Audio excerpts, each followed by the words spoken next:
আল্লাহর নবী ব্যথা পাইলেন কিন্তু কি করলেন না, ভেঙে পড়লেন না, ভেঙে পড়লেন না, ভেঙে পড়লেন না। এবার নেতা রাষ্ট্র শুরু করলো। সর্বপ্রথম আবুল আহাব ছিলেন রসুলের আপন চাচা। আবুল আহাবের হাতখানা ধরে বলতেছে, চাচা কাবার ভিতরে আমার হাতখান ধরে একটু নিয়ে যান। আবুল আহাব বলতেছেন, না, তোর কারণে আমার ইজ্জতের খেলাফ হচ্ছে, তোমার কারণে আমার সম্পদের ক্ষতি হয়েছে, তোমার কারণে আমার এই হইছে সেই হইছে, কাবা ঘরে তোমার ঢোকানো যাবে না। নবীজি ব্যথা পাইলেন, ভেঙে পড়লেন না। আবু জেহেলের কাছে অনুনয় বিনয় করলেন, আবু জেহেল নিয়ে গেল না, আবু সুফিয়ান নিয়ে গেল না। সন্ধ্যা হয়ে গেল। নবীজি এবারে চিন্তা করলেন, সন্ধ্যা হয়ে গেছে, স্বপ্নে তারা চলে গেছে। ওই তালা, ওই চাবিওয়ালা আবার তালা বন্ধ করে যখন চাবিটা পকেটে ঢুকাবে, নবীজি সামনে যেয়ে বললেন, ভাই সকালবেলা একটা ভয় ছিল যদি নেতারা দেখে ফেলে, কিন্তু এখন তো সে ভয় নাই, সব নেতারা চলে গেছে আর ফিরে আসবে না, দয়া করে কাবার ভিতরে একটু ঢুকতে আমাকে দাও। ওসমান ইবনে তালাহা ওই চাবিওয়ালা আর নজরে তাকাই বলতেছেন, না না, হবে না, হবে না, বেরিয়ে যাও, তোমার মতন লোক এখানে ঢোকা যাবে না। চাবিওয়ালা যখন অহংকারের বশবর্তী হয়ে চাবিটা নিয়ে যখন চলে যাচ্ছিল, আল্লাহর নবী কখন থেকে বসা, সন্ধ্যা পর্যন্তই কাবার ভিতরে একটু ঢুকবে, মনের কথাগুলো আল্লাহর সঙ্গে বলবে। এরা যখন সুযোগ দিল না, আল্লাহর নবী অধৈর্য হতেন না। আল্লাহ ধৈর্যশীলদের সাথে থাকে, নবীজি ধৈর্যের সঙ্গে থেকে এবার ওসমান ইবনে তালাহাকে পিছন দিক থেকে ডেকে বলতেছে, তালাহা সকাল থেকে তোমার কাছে অনুনয় বিনয় করতেছি, তুমি আমার কথাটা শুনলে না, যাওয়ার আগে একটা কথা শুনে যাও, তোমার ওই চাবি একদিন নবী মুহাম্মাদের হাতে আসবে।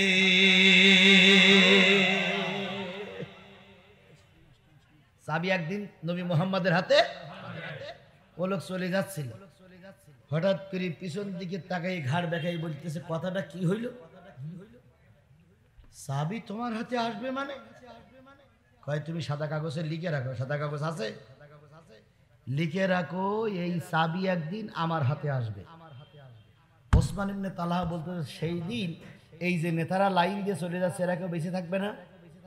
নবী বললেন, কিছু বেঁচে থাকবে, কিছু দেশ থেকে পালাই চলে যাবে, কিছুটা মারা যাবে। ওসমান ইবনে তালহা বললেন, দেখা যাবে। নবীজি বললেন, দেখেই নিও। ভবিষ্যৎবাণী রাসূলের সত্য হয়েছিল না হয়নি? আল্লাহ নবী মক্কা থেকে হিজরত করে কয়েকদিনের ভিতরে মদিনায় চলে গেলেন। 8 বছর মেহনত করলেন। কয় বছর? আমার জাতি কথা বলেন, কয় বছর? 8 বছর মেহনত করলেন।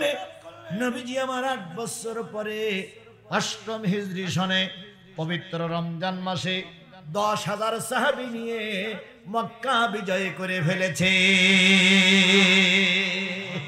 ইতিমধ্যে আবু জেহেল নেই, ওলীদ ইবনে মুগিরা নেই, ইতিমধ্যে আবুল আহাব নেই, আবু সুফিয়ান বেঁচে আছে।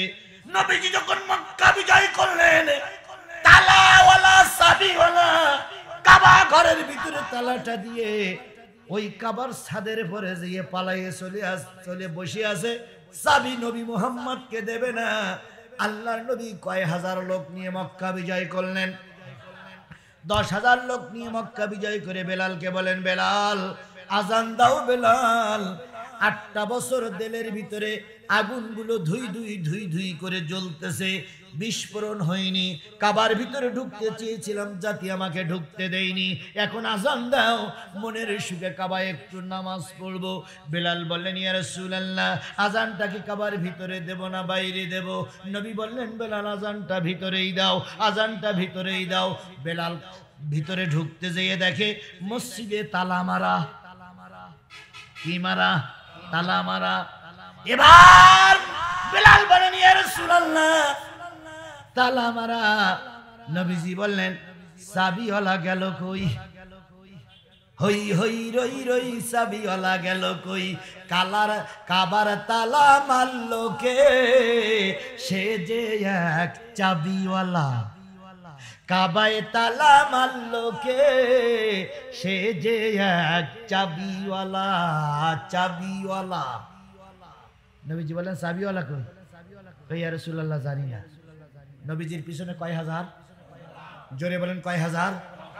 ওমর আছে, পিছনে ওমর আছে, আলী আছে, খালিদ ইবনে ওয়ালিদও আছে। আচ্ছা, রসুল যদি একবার বলতেন যে তালা ভাঙ, কতটুক সময় লাগতো? হযরত আলী এক যুদ্ধে ঢাল ভেঙে গেছে, খয়বরের যুদ্ধে। তো ঢাল না হলে তো যুদ্ধ করা যায় না। তো ঢাল ভেঙে ঢাল পাবো কই, ঢাল পাবো কই, ঢাল পাবো কই, খয়বরের দুর্গর কপট ধরি মেরিছে টান, এক হেসকা টানে 16 মণ ওজনের এক কপট ঢাল হয়ে গেছে। কয় মণ? 16 কেজি ওজন করতে গেলেই তাই পাছাতে পায়খানা বেরিয়ে যায়। আর উঁচু করে ধরিছে কয় মণ? 16 মণ ঢাল নিয়ে শেরে খোদা আলী যুদ্ধ করলো। যুদ্ধের পরে ঢালখানা ফেলাই দিয়ে বলল, এতটুক ঢাল আমার আর প্রয়োজন নাই। চলে গেলেন। নবী বললেন, আলী রে, ঢাল যখন ভেঙে গেল তখন কি করলে? কয়, ইয়া রাসূলুল্লাহ, শক্তি কি কম আছে নাকি? দিলাম এক টান, হয়ে গেল ঢাল। কি টান দিলে? কয়, ওই দুর্গের কপট পাল্লা। কয়, কতটুক ভার বলে মনে হলো? কয়, মনে হলো ঢালে সেই একটু ভার বেশি হতে পারে। নবীজি বললেন, আলী পারবে কি ঢালটা উঁচু করতে? কয়, 1000 বার পারবো, এক হাত দিয়ে উঁচু করে যুদ্ধ করেছি, আর এখন পারবো না বললি হবে না। নবীজি বললেন, চলো তো যাই। এবার আলীর এলাকায় দেওয়া হলো। আলীর হাঁটু পর্যন্ত মাটির ভিতরে চলে গেছে, চোখ দে, নাক দে, কান দে পানি বাহির হচ্ছে, ঢালের এক কণা উঁচু করতেই পারে না। নবী বললেন, আলী হইল ওটা কি? কয়, ইয়া রাসূলুল্লাহ, তখন তো ভালোই উঁচু করিলাম, কিন্তু এখন দেখি মোটা কানা উঁচু হচ্ছে না। নবীজি বললেন, আলী রে, সেদিন তোমার হাতটা ছিল স্বয়ং আল্লাহর হাত। তুমি যদি ওই ঢাল যদি না পেতে, মুসলমানরা ক্ষতিগ্রস্ত হয়ে যেত। এই জন্য আল্লাহ সর্বশক্তি দিয়ে তোমার হাতকে উঁচু করে রেখেছিল। সেই আলীও পিছনে আছে। নবী যদি একবার বলে তালা ভাঙ, কতটুকু সময় লাগবে? কিন্তু নবী বললেন, না না না না, তালা ভাঙা যাবে না। তালা ভাঙা জঙ্গির কাজ, তালা ভাঙা সন্ত্রাসী কাজ। মুসলমান কখনো সন্ত্রাসী জঙ্গির কাজ করতে পারে না। নবী যদি একবার বলতেন যে তালা ভাঙ, কতটুকু সময় লাগতো? নবী বললেন, ভাঙা যাবে না বেলাল। ইয়া রাসূলুল্লাহ, তাহলে আযান কোথায় দেব? নবী বললেন, আযানটা দাও ছাদের পরে। সুবহানাল্লাহ বলবেন না? আর একটু জোরে কি সুবহানাল্লাহ বলা যায় না? আযানটা দাও কিসের পরে? বেলাল ছাদের পরে উঠে আযান শুরু করে, আল্লাহু আকবার, আল্লাহু আকবার, আল্লাহু আকবার, আল্লাহু আকবার, আশহাদু আল্লা ইলাহা ইল্লাল্লাহ,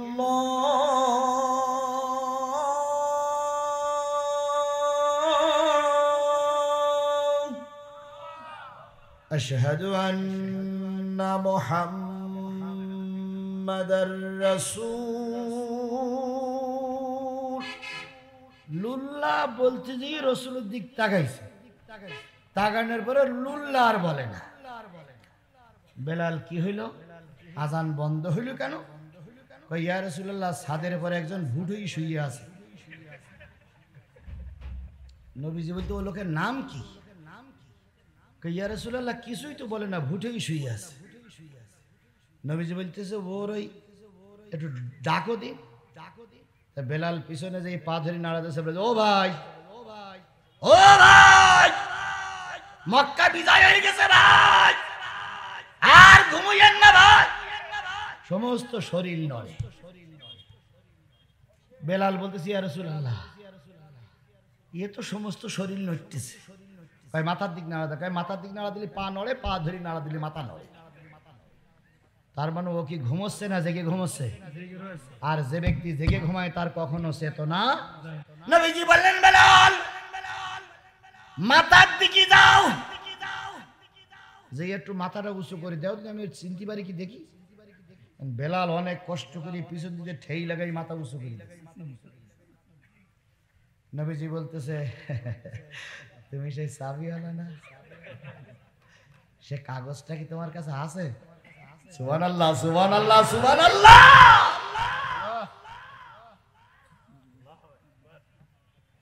ও কিছুই বলে না। চাবিটা দাও, তখনও বলতেছে উপরে নিষেধ আছে। নেতারা যাওয়ার সময় বলিস তুই মরি গেল চাবি যেন দিস না। নবীজি বলতেছে ওমর লাব্বাইক ইয়া রাসূলুল্লাহ, আলী লাব্বাইক ইয়া রাসূলুল্লাহ। সোজা আঙুলি মনে হয় ঘি উঠবে না। তোমাদের দুইজনের যে একটু যাওয়া লাগে। ওমর দাঁড়াই বলতেছে এই আমার দিক তাকা, আমার দিক তাকা। আমারে সেনস, মই বরিশালী পড়লা সেনস। একটা দিনের ভাইরাল হয়েছে না ভাই, মোরে সেনস মোজ বরিশালী পড়লা নাকি একটা আছে। ওমর বলতে আমার সেনস, আমি যে পথ দিয়ে চলি সে পথে শয়তানও চলে না। এখন তুই চাবি দিবি কিনা ওটা তোর ব্যাপার। আমি শুধু 3 বার 1 2 3 বলবো, এর ভিতরে যদি চাবি না দিস আলী তৈরি হ। ও কিভাবে চাবি দিতে আমরা দেখে নেব। আমার বলতে আমার দিক তাকা, ওয়াহিদ স্থানে সালা নেন, চাবিটা নেন। কথায় বলে শক্তর ভক্ত নরমের জম। শক্ত হবেন, আপনার সামনে আষ্টিগুলোরা হিসাব কিতাব করে আসবে। আর নরম হবে, ঘাড়ের পরে দাঁড়িয়ে দিন দিন করে নাচবে।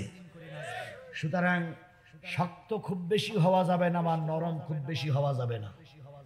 আল্লামা সাঈদীর ওয়াজগুলো বেশি পাবনায় হয়েছে। আল্লামা সাঈদী একটা ওয়াজে বলেছিলেন যে এক সাপ গেছে পীর সাহেবের বাড়ি মুরিদ হতি। মনে আছে আপনাদের? মনে আছে? তুই এখন পীর সাহেব বলছে তোর আমি মুরিদ করবো না। কেন? তোর রাগ বেশি, তুই যে কোনো লোকের কামলাস। হ্যাঁ, তো সাপ বলতেছে হুজুর আমার মুরিদ করে দেন, আমি জীবনেও কামড়াবো না, কথা দিলাম। তো সাপের মুরিদ করতেছে। সাপ চিন্তা করছে আমি তো হুজুরের কাছে মুরিদ হয়েছি, কামড়াবো না, তুই গ্রামে আর থাকবো না। গেছে মাঠের ভিতরে। মাঠের ভিতরে জমির আলির পরে বড়ি থাকে। এক লোক সন্ধ্যেবেলা ধান কেটে নিয়ে বাড়ি আসবে, দড়ি বাঁধছে না। তো চিন্তা করছি এইটাতে বাঁধি, সাপের দিয়ে পেঁচাই বেঁধেছে। বেশি বেঁধলে সাপের লেজ গেছে ছিঁড়িয়ে, মাথা গেছে বেঁকে। তো এই নিয়ে ধানগুলো ছড়াই দিয়ে ফেলাই দিছে। তো সাপ 2-3 দিন পরে বেকা ঘাড় নিয়ে লেজ কাটা অবস্থায় কে বলছে হুজুর আমি আর আপনার মুরিদ হব না। তো বলতেছে কেন? কই দেখেন না আমার কি করিছে। এই ধৈর্য ধরো, ধৈর্য ধরো, ধৈর্য ধরো বলে আমার পেঁয়াজ টেস মাথা টাথা বেকাই ফেলে। তো পীর সাহেব সব শুনিয়ে বুঝে বলছে এই বিয়াদব, তোর কামলাতি নাই নিষেধ করিলাম, তোর কি ফোঁস করতে নিষেধ করিলাম? যখন ওই কৃষক তোর মাথায় হাত দিল তো তুই একবার ফোঁস, কৃষকের 14 গোষ্ঠী ভারতে চলে যাবে। তুই একবার ফোঁস করলি না কেন? বলতে হুজুর তাই? তাহলে এবার তো আমি ফোঁস করবো। আমরা কারোর প্রতিশোধ নেব না, কিন্তু মাঝে মাঝে ফোঁস করা লাগবে। কথা বলেন ঠিক না বেঠিক? তা না হলে ওরা আমাদের ঘাড়ের পরে চেপে বসবে। আল্লাহ ওদের হাত থেকে দেশটারে বাঁচাইছে, আরো বাঁচার তৌফিক দান করুক। সকলে মিলে বলুন আমিন। আরো জোরে আমিন, আরো জোরে আল্লাহ। বন্ধুগণ, আমার এই কথাটা শেষ করতে আর খুব বেশি হলে 10টা মিনিট সময় আপনাদের কাছ থেকে নেব। 10টা মিনিট সময় কি আপনারা দেবেন? কারা কারা দেবেন একটু হাত তোলেন তো, কারা কারা দেবেন? আল্লাহু আকবার, আল্লাহু আকবার। আল্লাহ কবুল করুক। ভাই, আল্লাহ রসুল চাবি দিচ্ছিল না বলে ওমর কয় বলেছে? 3 বলেছে, চাবি দিল। এরপরে কি হলো আয়াতটা বলে আমি শেষ করব। হযরতে ওমর রাদিয়াল্লাহু তাআলা বললেন কয়বার গুনবো? ভাই বসেন, দোয়া করে যাই। আমি মুসাফির, আমি মুসাফির। আমার ভাইরা, ওয়াহিদ স্থানে সালা নেন চাবি। আল্লাহর নবী তালা খুললেন। সুবহানাল্লাহ বলেন, আর একটু জোরে বলেন সুবহানাল্লাহ। কত বছরের ব্যথা, 8 বছরের ব্যথা দূর করার জন্য আল্লাহর নবী তালাটা খুললেন, বেলালকে বললেন, বেলাল আমার কাছে যে ছোট লাঠিটা ছিল কই লাঠি নিয়ে আসলেন। জাল হাক্কু ওয়া জাহাকাল বাতিল ইন্নাল বাতিলা কানা যাহুকা। নবী ভিতরে ঢুকলেন, সব মূর্তিগুলো ভেঙে দিলেন। এরপরে আল্লাহর নবী ঘরটা পরিষ্কার করে বললেন, বেলাল আযান দাও, আযান দাও। বেলাল আযান দিল। নবীজি ভিতরে ঢুকলেন, ভিতরে ঢুকে নামাজ আদায় করার পরে আল্লাহর নবী এবার চাবিটা নিয়ে বেরিয়ে আসবে। বাইরে কয় হাজার, আর একটু জোরে বলা যাবে না? 10,000। বাইরে কয় হাজার? 10,000 চাবি দাঁড়িয়ে আছে। সবাই মনে করতেছে চাবি তো নবীর কাছে থাকবে না, চাবিটা আমি পাবো। আবু বকর হাত উঁচু করে আছে, চাবি আমি পাবো। ওমর হাত উঁচু করে আছে, চাবি আমি পাবো। আলী হাত উঁচু করে আছে, চাবি পাবো।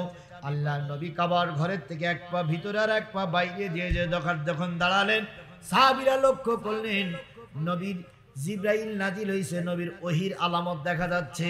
নবীর পরে ওইখানে ওহি নাজিল হইল, এক পা ভিতরে আর এক পা বাইরে।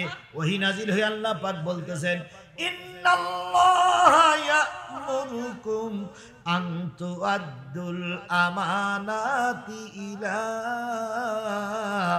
আহলিহা। নিশ্চয় আমি আল্লাহ আপনাকে আদেশ করছি, তোমাকে আদেশ করছি, এই আমানাত যে প্রকৃত হকদার তাকেই দেবা। যার এখানে কোনো দায়িত্ব নাই তাকে তুমি এই চাবি দিও না, কারণ চাবি যে কোনো লোকের হাতে দেওয়া যাবে না, তাহলে মক্কার পবিত্রতা রক্ষা হবে না। আল্লাহর নবী চাবি নিয়ে আল্লাহর হুকুমের অপেক্ষা আছে, চাবির হকদার যিনি তাকেই দাও। নবীজি চাবি উঁচু করলেন, আবু বকর চাবি নেবে, ওমর চাবি নেবে, আলী চাবি নেবে। নবী বলেন, মুরব্বি মুরব্বি, কোন চাবি তোমাদের কাছে হবে না, কাকে দেবেন? কই সেই চাবিওয়ালা। মনের তালা খুললো কে, সে যে এক চাবিওয়ালা, চাবিওয়ালা, চাবিওয়ালা। আচ্ছা বলেন তো, চাবিওয়ালা দিলে কি পানি আছে? ও চাবিওয়ালা চাবিটা দিয়ে কোন রকম পালাইয়ে ওখান থেকে বেরিয়ে গেছে। পাহাড়ের পাদদেশে একটা সুড়ঙ্গ পথ, সেই পথের ভিতরে বডি সব ঢুকাই রেখেছে। মুখটা শিয়ালের মতন বের করে যে যায় তারে বলে, ভাই কি খবর, চাবি কার কাছে? কয় চাবি এখনো নয়, মোহাম্মদের কাছে, মোহাম্মদ এখনো ভিতরে। লোকটা বসে আছে, কখন জানি নবীর লোকজন চলে যাবে। হঠাৎ করে নবীজি বললেন, চাবিওয়ালার খোঁজো। হযরত ওমর বললেন, ভাই চাবিওয়ালা। আমলিগির লোক কানে এসে বেরিয়ে এসে কিছু বলবো না। আল্লাহুম্মা আমিন। রব্বানা যালামনা আনফুসানা ওয়া ইন লাম তাগফির লানা ওয়া তারহামনা লানাকুনান্না মিনাল খাসিরিন।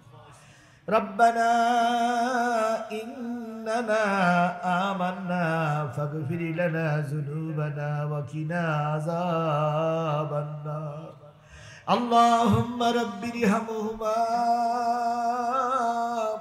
কামা রাব্বায়ানি সাগীরা ওয়া কুর রাব্বিরহামহুমা কামা রাব্বায়ানি সাগীরা। মহিয়ান গরিয়ান সর্বশক্তিমান আল্লাহ, আজকে মনটা বড় খুশি হলো, দিলটা জুড়িয়ে গেল। এত বড় একটা মসজিদ, এত বড় একটা প্রতিষ্ঠান, এত বড় একটা ঈদগাহ, এত বড় একটা দাখিল মাদ্রাসা, এত বড় একটা কবরস্থান, এত বড় একটা হেফজখানা, অনেকগুলো প্রতিষ্ঠানের সমন্বয়ে একটা কোরআনের মাহফিল দেওয়া হলো। আমার মতন একজন নাসিস নালায়েক গুনাহগারকে এখানে মাহফিলে কথা বলার জন্য এরা আমাকে দাওয়াত করেছে।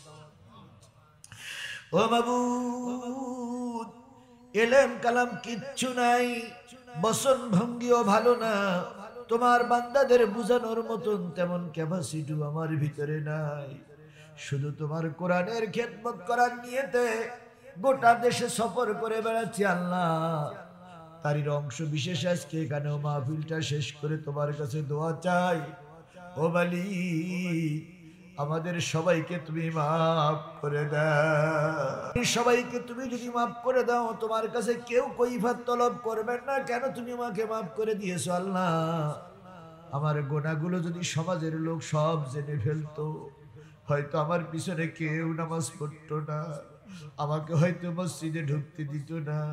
তুমি গোপন রেখেছো আল্লাহ, গোপন অবস্থায় মাফ করে দাও আমাকে। তুমি আমাদের সবাইকে তুমি জান্নাতের মেহমান হিসেবে কবুল করে দাও।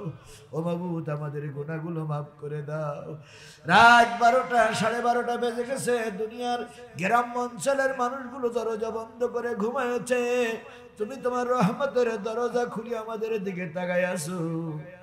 আমাদের পরিবার থেকে যত মানুষ কবরবাসী হয়ে গেছে, নিজের বাবাকে কবরে রেখে এসেছি, মাকে কবরে রেখে এসেছি, দাদা দাদি নানা নানি আত্মীয় স্বজন মাতৃকুলে পিতৃকুলে শ্বশুর কুলের যত মানুষ কবরে শুয়ে আছে আল্লাহ, তাদের সবার কবরগুলো তুমি জান্নাত বানায়া দাও। তাদের কবরগুলো তুমি মাফ করে দাও। কবরের সমস্ত আল্লাহ খারাপ জিনিসগুলো তাদের কবর থেকে হটাইয়া দাও।